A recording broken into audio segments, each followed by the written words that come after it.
Today, Stepcraft is live on location at Griffin Lee Artisans in Danbury, Connecticut. I'm Eric Royer, the Managing Director at Stepcraft USA. I wanted to stop by their workshop and learn more firsthand about their experiences with our new Q204 CNC system.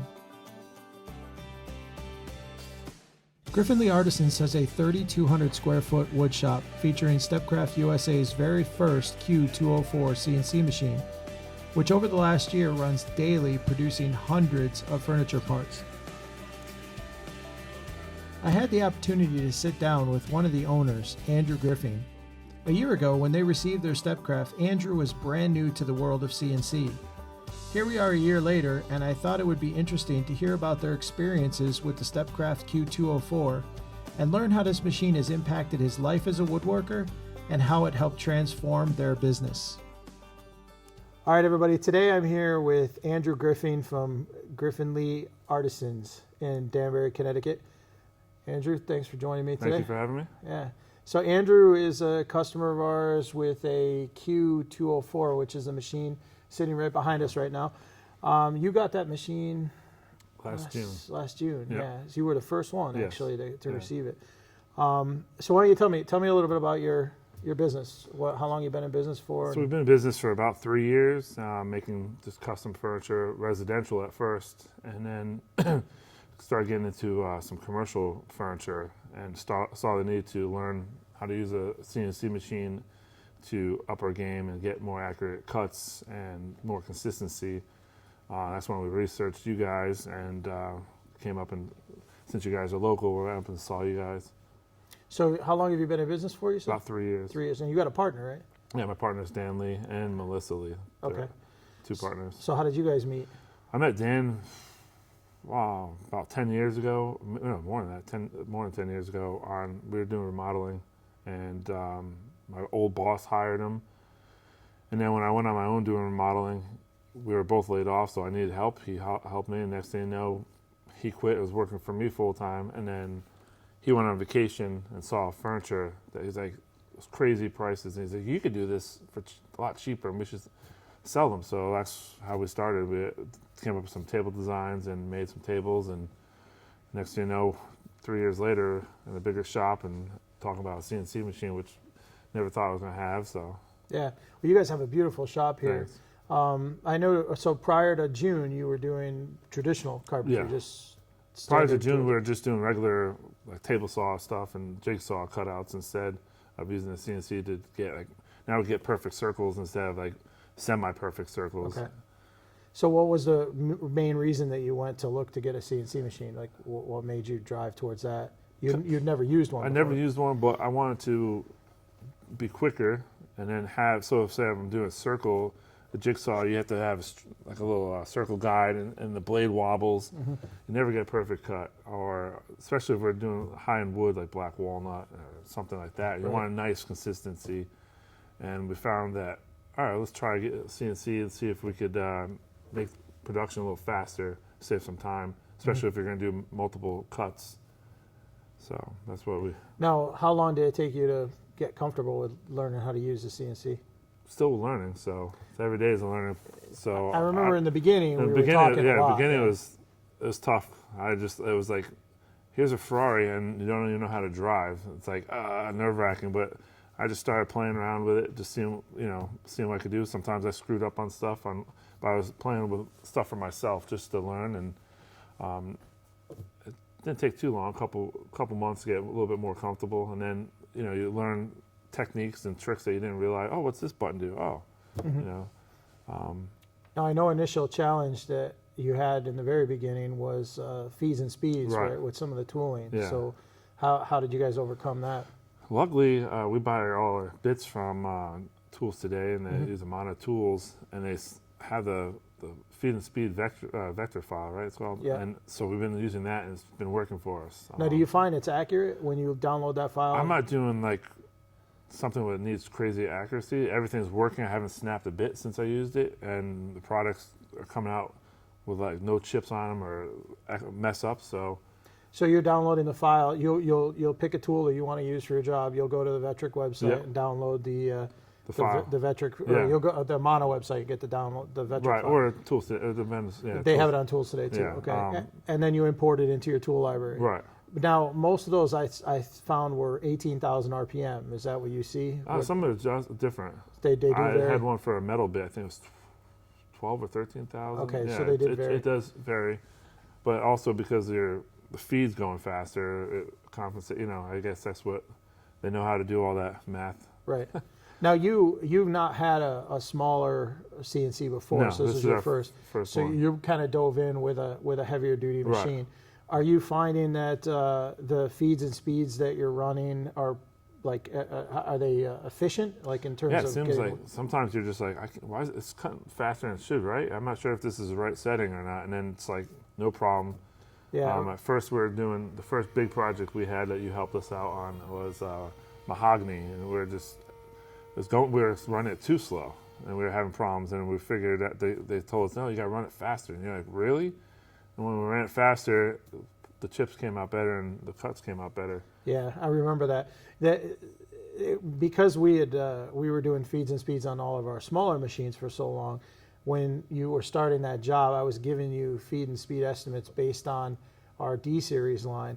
And because we had not had a chance to really play with a lot of the different tooling yet for the Q is designed for production, industrial use. So yeah, when you were burning up bits, you were burning them up because the feed rate was too low and the RPM was too high. Right, I think so, yeah. Yeah, so then after we called, we ended up calling Tools Today, right, to find out, or Mono, one of the other. Yeah. And they said, no, you need to be running, a lot faster. I think we were running in the 60 millimeter a second range. And we're at 24,000, I think. Yeah, and we had to go up to like 93 or 94, if my memory serves me correct.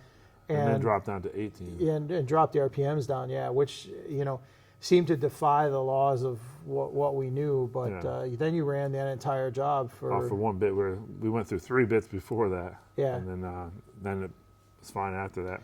What was that job for? What was the? We're making benches, like half-round benches for outside. And it was, we cut 3 different parts at the table at once. And each one had either a pocket or a cut or a cross-lap joint. So we wanted them all perfect, so we wanted to make it easier. I think that's the reason why we got the CNC, that first job. For that job. Yeah. That was like one of our biggest jobs, and we want to make sure everything is perfect. And it took us a little bit, and then the job went out pretty good.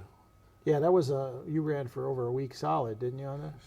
Wow, I don't remember. Yeah, probably quite a long time. It was like 100 pieces. We had 100 pieces of mahogany we had to cut. And that was thick wood, wasn't it? 100. So 300 pieces we had to cut technically, because there's 3 pieces per unit. Okay. What was that, like 1 3/8 or something? We have some scrap, 1 1/4. 1 1/4, Yeah. So it was pretty aggressive, Yeah. Job that you were running, and it ran efficiently though. Yeah, we had no problems after initially running the feed and speed rate too low, but once we learned that, and even we did a job where we had MDF with laminate, and they bought a new bit and did the feed and speed, and it was shooting out roost so far, and it's going so fast. I was like, I'm not sure if this is safe. It was cutting so fast, but it's cutting 1/2 inch deep on MDF, and it was perfect cuts. So you're going through a 3/4 sheet and No, it was passes? 1 inch sheet and 2 passes. 1 inch sheet and 2 passes. Wow. Okay. I was like, all right, it's going to take 4 passes maybe, and they said no, run it half and do this and this, and they helped me out with that, and it works great. Yeah. I was using what's called compression bit, so because I had laminate on both sides, perfect cuts. So it was like a semicircle, so we had to make sure all those are nice, so we could do edge band on them. So how often do you use the machine now? We try to use it every day. Really? Yeah. Okay. We're limited on because of size. That's why we're upgrading. That's right. The 408 from you guys, because we had to test it first. And you guys obviously didn't have that, and we're working on it when we went up there. But the 204 has been great because 1/4 sheets are great. Most stuff is small. The cabinets, you could do a cabinet, put parts on there and cut it out and do the dados and all that stuff. But it will be nice to throw a 4x8 foot full sheet would be nice, yeah. And especially we were watching a little while ago, you just got a load of plywood, and it'd be nice to just be able to throw those on the machine and cut everything. Right. Yeah. Do you think the 4x8 will take work away from some of the traditional stuff you're doing? You're going to try to Probably convert because it? some of the stuff we could cut the part, like instead of ripping on a table saw, we could just put the sheet up and rip all the parts, cut all the parts on one sheet, and you can minimize the waste because the saw has to go a certain distance before it cuts. So Right. this could go and turn where you would have to either use a jigsaw or some other kind of saw to do that. So especially if you're doing kitchen cabinets. Mm-hmm. Which we plan on doing, some cabinetry programs that'll itemize every wasted space, Right. which will help. Now, are you doing a lot of tool changes on jobs, or do you find you run mainly one or I two? find I try to use one. Okay. It just makes it easier. Some of it I have to do too, but Now, when you start doing cabinets, you'll get into Yeah. more tool changes, because Yeah. I know the 408 you ordered is with our new tool changes yes, spindle. I Yeah. can't wait for that. Yeah. Because then you could do more instead of hand drilling, like the shelf pins. We could have that do it. It was quicker to have it route out the parts for the cabinet and then just do with a jig we have for the shelf pin. Yeah. But now we could just do everything. It'd be great. So what other types of work do? You find you do more commercial work? More... Yeah, we end up going from residential more to commercial. So we do like conference tables, like kitchenettes or not kitchenettes. Tables and benches for restaurants, and we're building a library for a place. Just all over the map. Every day is a different. We don't do the same project. Right. So That keeps work interesting every day. Yeah, every day it's a little bit different. Now, you've done a lot of live edge work too. Yes, black walnut is what we like to do. I saw one around the corner. We're actually doing 18 to 20 foot boardroom table. It's 5 foot wide. So we take the slabs. When we get the 408, we're going to be able to flatten them, which is great. We have a nice bit that we use to flatten them. So yeah, you had been using the 204 to do some planing work too. Usually the slabs, black walnut, we can't really around here. We haven't been getting super wide, but we found some wide ones, which would be great. But too wide for your planer though. Yeah, because we have a 20-inch planer. This could join it, do 24 inches wide. So we flatten it on both sides, and then the hand sand, it comes out nice. Perfect world, you would have a 24-inch planer, but we don't. That's a lot more money when you could spend money on a nicer machine that does more than just one item, one function. So in your business a little bit, like you guys are a couple years old now. How are you finding work? Like, where are people? Is it word of mouth or people? Luckily, it's just word of mouth. Yeah, well, I've seen the work you guys post pictures is awesome. Yeah. Yeah, we do Instagram and stuff like that, and but it's mostly word of mouth or consistent customer. We have a good customer that just keeps on feeding us work. Yeah. So once you get in with a good person, a good designer or something like that, and they see you do good work, they're going to hopefully keep on using you instead of price shopping every time. Right. So what challenges did you in terms of like getting used to the CNC? Like what would you say your biggest challenge was? Going from hand tools and regular tools to a computer. Yeah. Because I'm not a computer guy. I mean, I know how to use my cell phone and stuff like that, but it's like learning a little stuff like that, and then the bit wore out a little bit, so I have to adjust for the thickness of the bit, which I wasn't planning on at first. And you guys have videos on learning how to work on the CNC and do stuff with the CNC, and then other people find helpful. So. Well, I mean, I've seen some things you did early on. You picked it up pretty fast for a guy that's. I'm hoping so. Yeah, no, you definitely did. Some of the projects you were posting online were pretty cool. Yeah, cutting metal is kind of interesting too. It's like we did a sign out of aluminum, and that. With the forks. Yeah, I saw that. Local deli, and I was surprised how good it cut the metal and how quick it cut it. Yeah. It's cut nice and clean. It's like, all right. So now, does that mean you're going to try to incorporate more metal work into your? I would like to and not like to at the same time, because it's nice to have be able to do something for them, but then it's another supplier you have to deal with, and then the metal chips are everywhere. Where the sawdust, you vacuum them up, it's a little bit easier to deal with. Are you? You're a Vectric user, right? Yes. What are you using for software? VCarve Pro. VCarve Pro, yeah. Okay. So do you do 3D carvings? Have you gotten into that? I haven't gotten to 3D carvings. I wanted to. baby steps, you know. Yeah. I know projects have called for that, so we've just been doing regular carvings, like names and signs on, like we did our sign to come in here, and just learning on that. I haven't gotten to the 3D carving though. What about finishing techniques? Are you finding that there's a difference in how you finish something that you've done on the CNC versus using traditional tools? On some of the stuff, the cuts come out smoother, especially if you're doing the Formica, it cuts both sides, where sometimes on a table saw you'll have chip out on one side. So we could use a compression bit, clean cuts both sides of the Formica, so when the edge band will come out nicer. I find that being more helpful. I mean, you could do that on a table saw, but it's a little bit more challenging when you have to change the fence and stuff like that. It's all different things to make it zero clearance so you don't have any chip out. One of the things I was going to ask you, I noticed your sign above your door when I came in. So you did that obviously on the machine.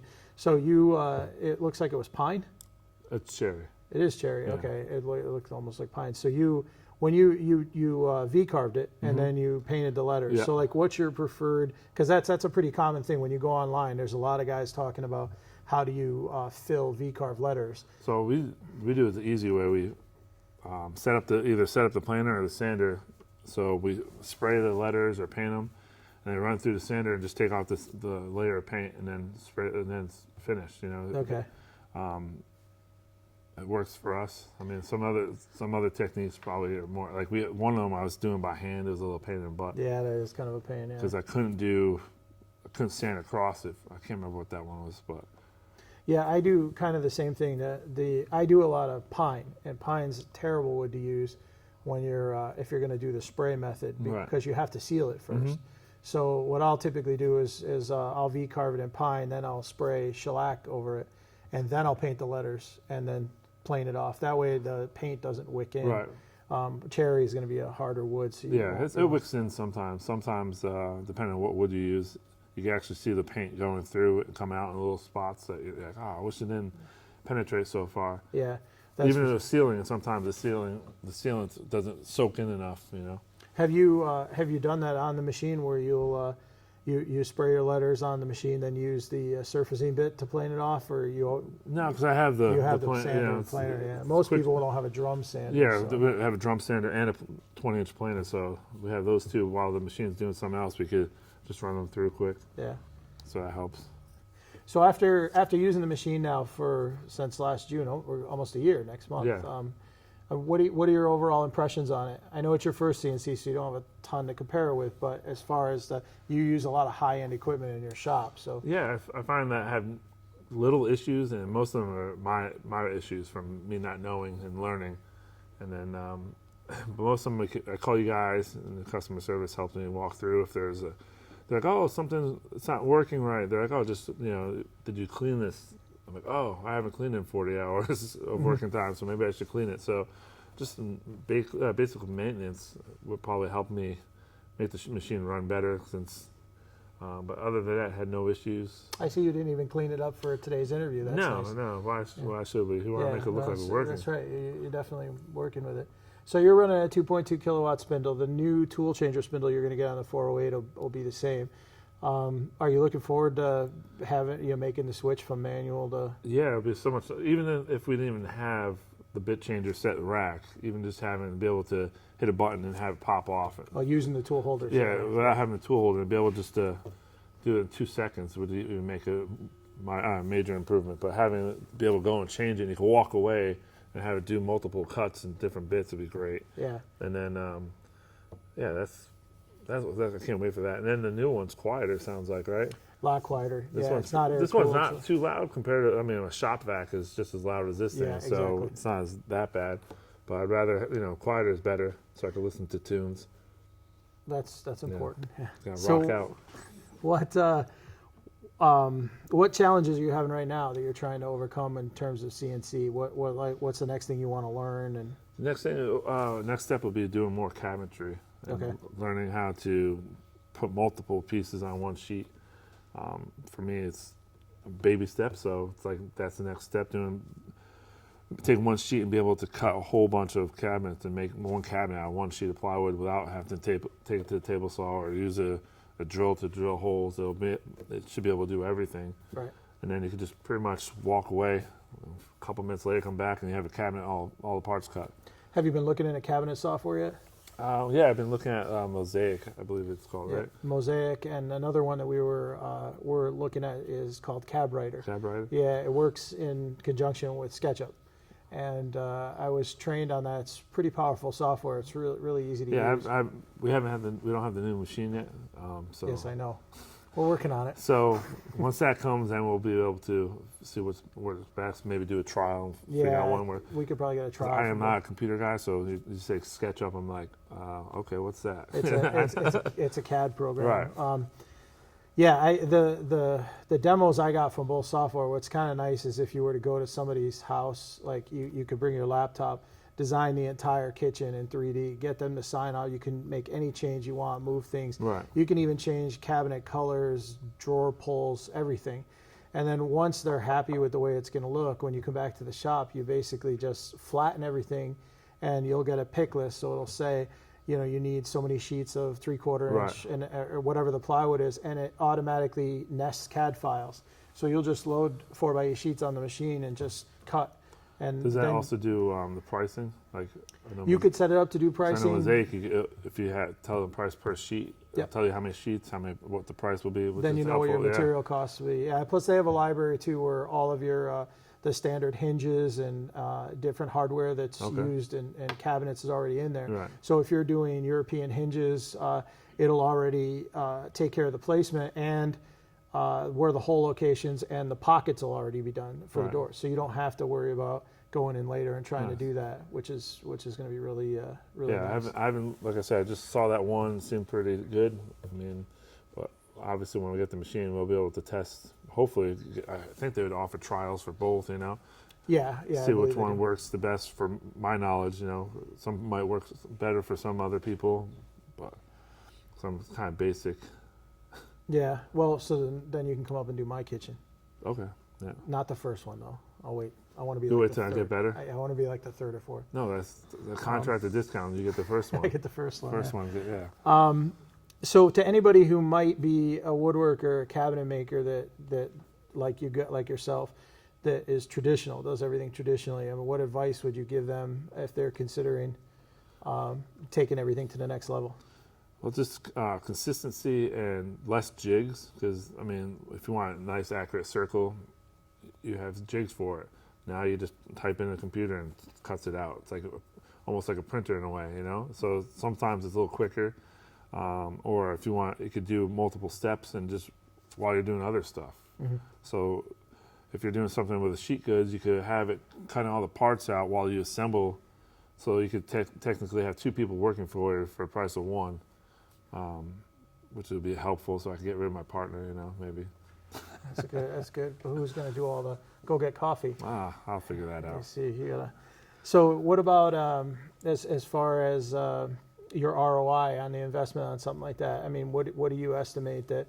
What's an acceptable ROI to you? Just for other guys like yourself that are out there that may be like, I think I want to make an investment in a CNC. How long would you expect to have it pay for itself? I mean, it could pay itself off in one job, depending on your jobs. Like the first one you helped us with, setting it up, it was like, we're like, how are we going to do this in the time frame they want it done? And we put it on the machine, and it was like, all right. By the time they cut it, we had another person assembling it, so it was like that one person was doing two jobs. Instead of one person per job, the CNC was working out perfect. And so maybe it all depends on our jobs, how fast it'll pay itself off. But if you have a big enough job, you could just do it in one job pretty much. I know some guys that are traditional woodworkers will probably be like you were in the beginning, scared of the fact that you got a computer and software and all that.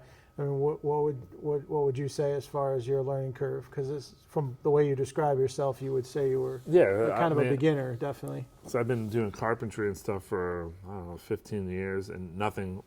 The closest thing I had to a kind of computer was my stud finder. Had a screen on it. I mean, everything else is mostly hand tools and maybe a laser level or something. And then going to a computer was like unsure, very unsure. You guys walked me through when you on the phone and just played around with it. Just have fun with it first, and then you learn your mistakes when you're having fun on your own stuff. But some of the stuff is not too difficult. I thought it was going to be a lot more trickier, and then when you get the basics done, you just keep on trying to do something different. I have a cousin of mine actually bought one of their smaller machines because she wanted to build signs and stuff, and she came over and was asking questions, and she's like, "Oh, it's that easy?" I'm like, "Yeah, it's not that hard." I was like, and she was a the software stuff, so some people pick up a lot quicker than I can, but some people might be like, if my father was to use this, he'd be trying to smack with a wrench to be like, "Why isn't this thing working?" Be like, "You have to hit the button on the computer, Dad." You know, something like. You could try the wrench, but it probably won't work. So it's just stuff like that. You got to learn. If you're not good with computers, it might take a little bit longer, but if you're a little bit more computer savvy, I guess it'll be quicker. So yeah, it's interesting that now you're teaching people too, because I see you on Facebook. People ask comment a lot of people ask questions on their Stepcraft page, and it's like easy questions, and they kind of nobody really helps them. Everybody's like, "Oh yeah, mine's doing it." So if I have the issue, I'll try to help out, or if I know how to. And most of the time, your customer service people will be able to walk them through in 2 seconds instead of instead of going online and asking about it. They just should be calling you just to figure it out quicker. It always makes me happy though when a customer of ours gets in there and tries to help solve problems for customers, for other customers. Other customers will help me learn. So if I could help give some, you get some. Yeah, it's a good online community. Yeah. We're pretty proud of that with a company when everybody that's in there is not just from the U.S., it's around the world. So you get a lot of... Yeah, somebody was asking me about my machine, and they're like, "Oh, well, they don't have that for us." I'm like, "Where are you?" They're like, "Austria or something." I was like, "Oh, okay." Yeah, it's definitely a good group. But yeah, it was like something about customer service. Maybe it was my spindle or something. They're like, "Oh, yeah, they don't offer that here." Mm-hmm. Yes. The products do vary a little bit from area to area depending on what the dealer is selling. Right. So Plus the electric in other countries are a little set up different too. Yeah, right? yeah. Well, when you get into this machine, it's not so bad because they're at 220, Right. especially when you get into the 4x8. But yeah, some countries, we're one of the only countries that's 110, so that becomes an issue with some of the product we sell. The smaller ones. Yeah. All right, well, Andrew, thank you so much. Well, I appreciate it. Thanks for coming down to the shop. Thanks for taking the time and talking with us. And you know where the door is. And where the door is. I'm looking forward to seeing the 408 in here soon. Yeah. So we got to get back to work. Yeah, I'll let you get to it then. All right, thanks. All right, thank you.